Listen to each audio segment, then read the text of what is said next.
One of the other major parts of the exam is going to be area under the curve associated with a continuous distribution. And in order to demonstrate that, we're going to go to a problem. And this is in chapter 6. And we're going to pick off 17A and C. And so the first thing we want to do is we know that the revolving installment credit account for people with good credit scores is about $15,000. The standard deviation is 3540. So what we want to do is we want to first, in A, figure out what's the debt for a borrower of good credit is more than $18,000. And the second piece of this is what's the credit score between 12, or what is the debt, or what's the probability that the people with good debt have between $12,000 and $18,000 in this revolving and installment accounts. So how do we do that? We first start out with what are our assumptions? So, or what are we given more or less? So what are we given here?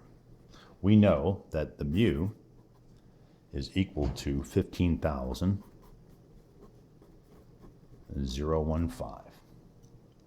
We know that the standard deviation is equal to $3,540.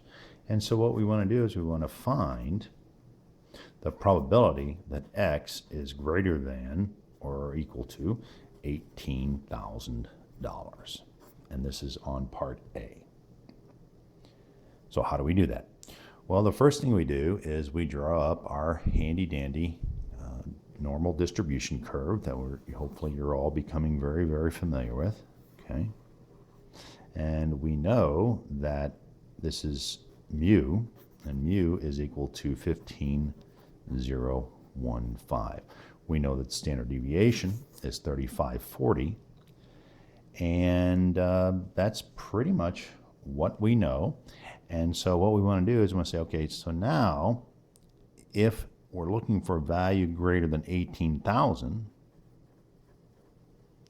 we're looking for the area under this curve, because we're looking for, as the problem asked, is what is the probability that this or the debt for a good credit rated customer is going to be more than $18,000. So how do we do that? Everything we've got right now is on a scale of dollars. So the way we do this is we take everything to the common statistical currency of Z. The first thing we know about mu at the scale of Z is it's always equal to 0. So now all we have to do is convert this 18,000 to a scale of Z and then find the area under that curve. So let's do that. So Z is equal to X minus mu over the standard deviation. So X, that's what we're trying to solve for, is 18,000 minus 15,015.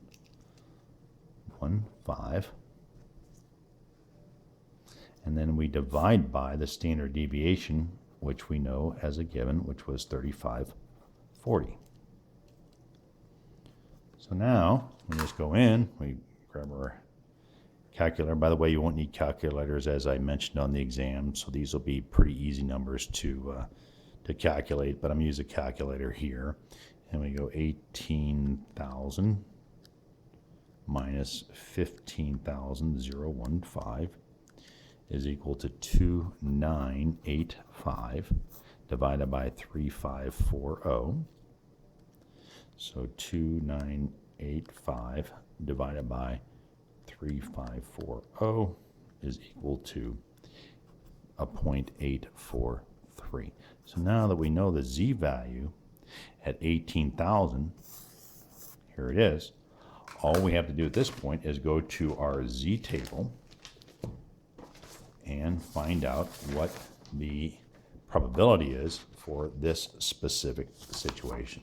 And so we're going to go to our positive Z table, and we look up Z is 0.843, right? 0.8, 4, and then 3. So it's roughly about a 0.8. So I did that. 0.843. And right in between here. So let's just call it 0.8 to help round it out. It's somewhere in between, so you can extrapolate, but that should be close enough for what we're trying to accomplish here. So now what do we know? We know that for a value of 18,000, we know that everything over here is 0.8. We also know that everything under the curve is 1.0 or 100%, because it's a probability. You can't have more than 100% probability. And so now what we need to do is isolate this area right here. And the way you do that is just go 1 minus 0.8, which is equal to 0.2.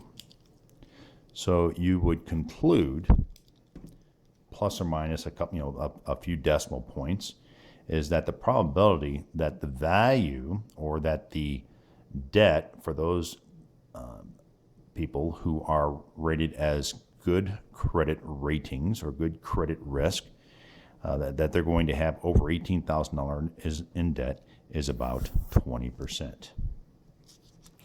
Now, let's go to the second part of this. The second part asks the question, what's the probability that the debt is going to be less than or equal to 18,000, or less or between 12,000? Yeah, $12,000. And let's evaluate that. We have the same givens as before. Mu is 15,015 and sigma is 3540.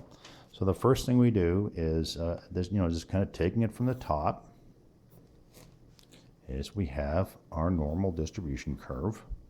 And to kind of create that visual of what we're looking at, you have $12,000 down here as the lower limit. You have $18,000 up here as the upper limit. And so what you're trying to do here is trying to find or isolate the area under this curve between $12,000 and $18,000. How do you do that? Very, very similar. Let's start out with the upper limit. Okay. We already know that z x minus mu over sigma, I'm using the upper limit, is 18,000 minus 15,015, and we divide that by the standard deviation, which is 3540, just as before. And if we calculated that out, you're going to get a 0.843. You go to your z table and you find out that the probability is going to be somewhere right around the probability, or the area under this curve associated with a z at 0.843 is going to be about a 0.8. Now we know everything over here is 0.8.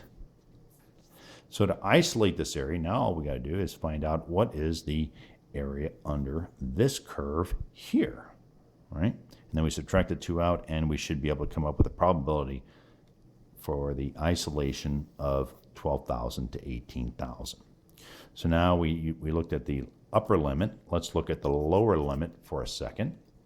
And so z is equal to x minus mu. X on the lower side is 12,000 minus 15,015. We divide that by 3540.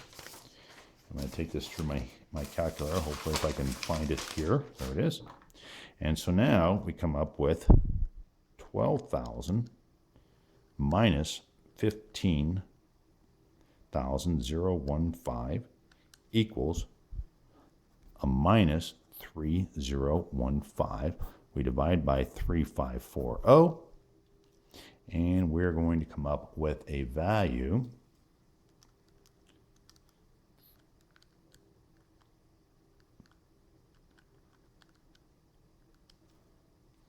of negative 0.85.